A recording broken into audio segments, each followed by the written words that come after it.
Wednesday morning. Year எண்டிங்காட்டி கொஞ்சம் வேலை ஜாஸ்தியாக இருந்தது. ஸோ அன்னைக்கு வந்து எல்லா வேலைகள் முடிச்சே ஆகணும் அப்படின்ட்டு காலையில் கொஞ்சம் சீக்கிரமாகவே ஆஃபீஸ்க்கு கிளம்பியாச்சு. பல நாள் பார்த்தீங்கன்னா ஆஃபீஸ்க்கு நம்மளோட ஃப்ராக்ஸே வந்து போட்டுட்டு போக ஆரம்பிச்சிட்டேன். ஸோ இப்போ வந்து யோசிச்சுட்டு இருக்கேன், காலையில் கண்டிப்பாக saree வந்து வியர் பண்ணிக்கணும், ஈவினிங் வந்து ஃப்ராக்ஸ் மாதிரி போட்டுட்டு போய்க்கலாம் அப்படின்ட்டு.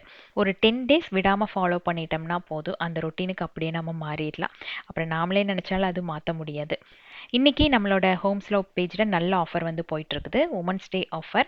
அதாவது எந்த ப்ராடக்ட் வேணாலும் நீங்கள் செலக்ட் பண்ணிக்கலாம். 2000 அண்ட் above செலக்ட் பண்ணுறவங்களுக்கு 15% வந்து டிஸ்கவுண்ட் உங்களுக்கு ஃபைனல் பில்லில் கிடைக்கும். நம்மளோட வெப்சைட் அப்படி இல்லைன்னா வாட்ஸ்அப்பில் நீங்கள் சேட் பண்ணி வாங்கிக்கலாம்.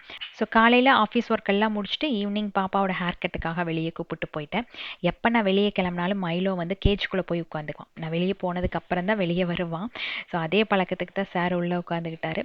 அன்னைக்கு வந்து நல்ல பிஸியான டே, பட் ப்ரொடக்டிவாக முடிஞ்சுது. உங்களுக்கு எப்படின்னு சொல்லுங்கள்.